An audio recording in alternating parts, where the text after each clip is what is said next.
Well, howdy doody, and welcome to update 12 here once again in our home in Blackpool, where we have something very special to share with you today. So from me, Phil, the CEO of the Travel Village Group. And me, Paula, Managing Director of the Holiday Village. And of course there's me, Jess, Phil's daughter and manager of the Travel Village team. So today's update is a one-off special. It's not actually going to be focused on holidays and what the effects the coronavirus is having on our family business. No, it's not. And what Dad is talking about is how can we at the Travel Village Group bring awareness to a phrase that has been used so many times in our lives, but has never been so poignant. And that is, there's always someone somewhere in a worse position. So many of us are suffering in lots of ways during the coronavirus lockdown. And not only do we need to highlight the importance of talking to each other, keeping an eye out for vulnerable friends and neighbours, but also what effect the lockdown and the virus is having on some amazing charities out there. Yeah, what we've tried to do throughout our updates, as you know, is keep it real by being honest and being transparent.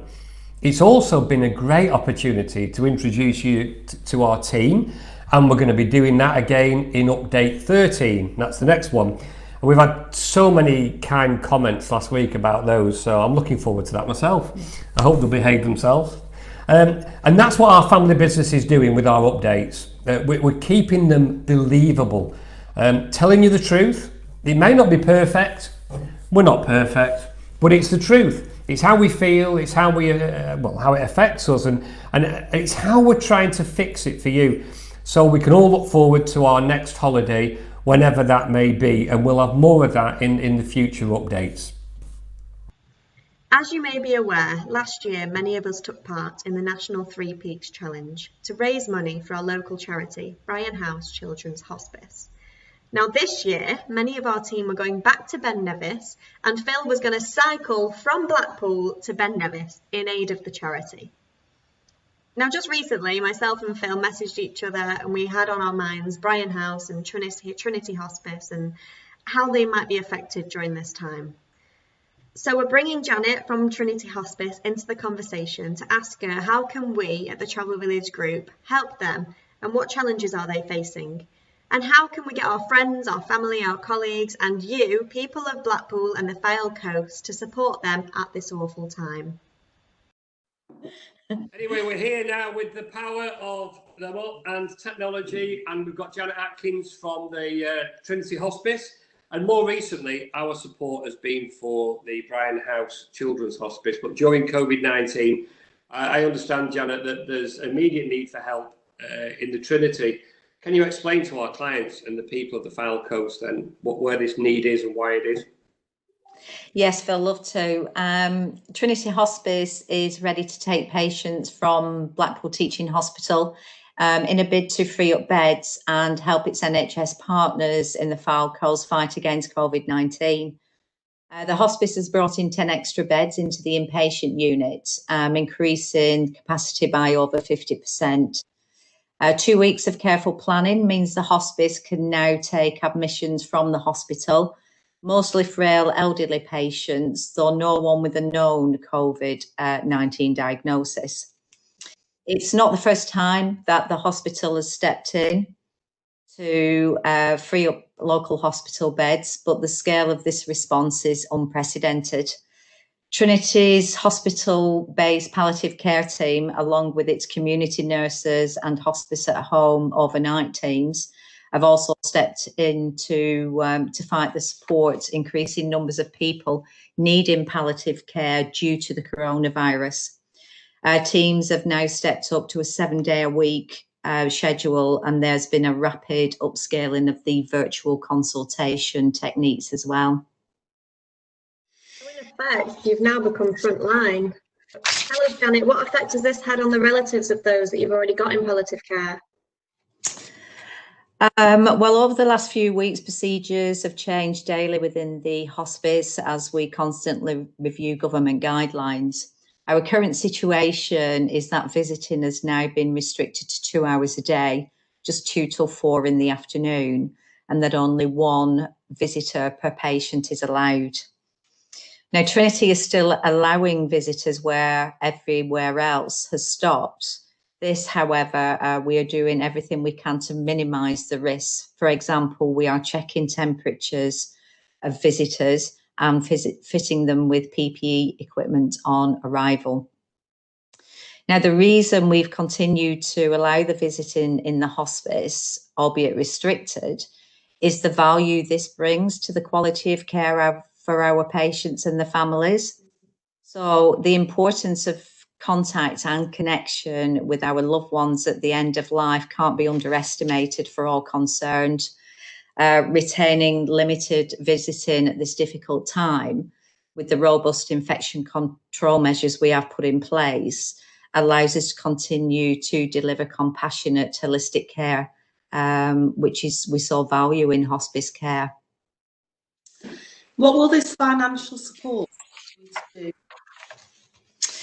Well, I must tell you that we've moved mountains in the last few weeks to change the work, to keep nursing local people who have never needed us more, and to support those with coronavirus at the end of life. But if we're going to make it through the crisis, we're going to need your help. As an independent charity, we have to pay for all this extra care ourselves, but we've had to close all our shops and cancel fundraising events throughout the summer. So it's left a huge hole in our budget.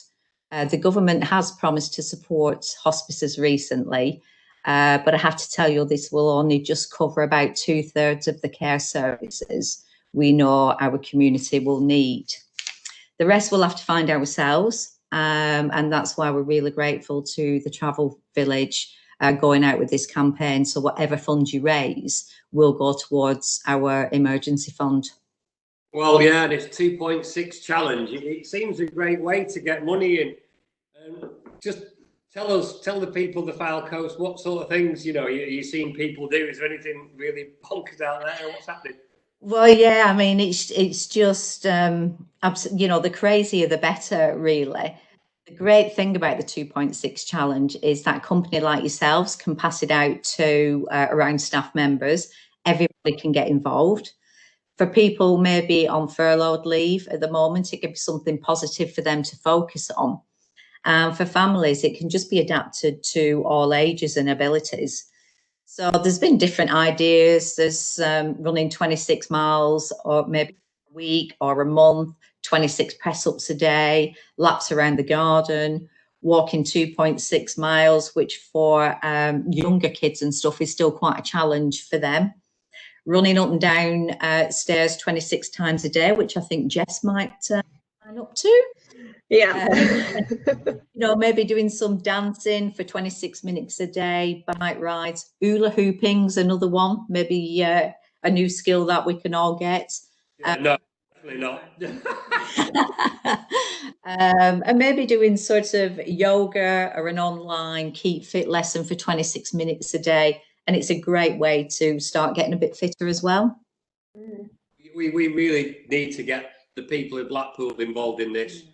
We've seen some great charity raising events throughout, the UK, but we really need the people of Blackpool, Lytham, St Anne's, Fylde Coast, Fleetwood. We need everybody involved in this big time. And Jess, what's the script in terms of the page and how we do it, how we get there?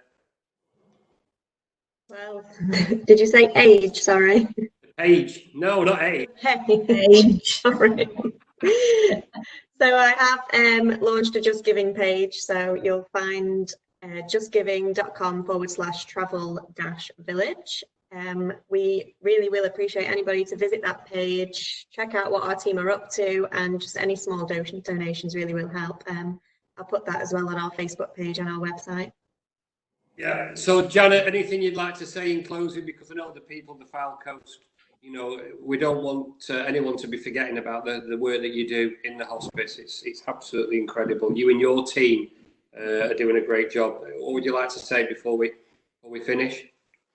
Well, first of all, I'm just thinking that anybody that does sign up under your page, I think we could have a little bit of a competition there going there, and we could maybe come up with a prize for the craziest idea or something like that. Good idea. But I do just want to say from everyone at Trinity and Brian House Children's Hospice, we just want to say a huge thank you to you, Phil, Paula and Jess and the rest of the team at the Travel Village. You know, you've been fantastic supporters for a few years now, and we're really proud and grateful for your amazing support. And I think if anybody can bully people into getting 2.6 challenge, it's you guys. We're doing it. We're going to do some cycling. Listen, thanks ever so much, Janet. Thank you. Thanks for your time. We'll get this out to the Foul Coast. Brilliant. Fantastic. Stay well and safe. We will. Thank you. I don't know about you, but it really hit home to me the importance part Janet and those incredible people on the front line at Trinity Hospice are playing. Yeah. And the heartache those affected families will be feeling of the loss of loved ones at this time. Awful time. Yeah, it is. It's an awful time. You got that right, love. It is. I'm a South Shore boy, but I appeal to all of you out there on the Foul Coast to get behind our 2.6 challenge for the Trinity Hospice, and let's get to our target of £2,600 as soon as possible. Personally, I think there's a zero missing. Maybe we can start something special here. Who knows? Who knows? So please support us in supporting Trinity Hospice by sharing this post. That is super important. Share this post. Then either click on the link or visit our Just Giving page, which is displayed on the video, and make a donation. Go without that bottle of wine this weekend. Because if you share this post and we can get 1,000 people to donate at least £10, we will raise £10,000 for Trinity Hospice. And that is invaluable at this time. Anything we raise is fantastic, but come on Blackpool and the Foul Coast, get sharing this post, get sharing our Just Giving page and get donating. And please, please post your videos on the Travel Village Facebook page of your 2.6 challenge. Now, we promise to donate £62 for every £260 raised. So if you, the people on the Foul Coast, raise £2,600, that'll be £620 we, as a business, will contribute from the Travel Village team. So thank you again for supporting our family business and an incredibly deserving charity. Thank you for being kind to our team, but most of all, Stay safe. Be kind, and we will be back soon. So from myself, Paula and my dad, it's goodbye again. goodbye.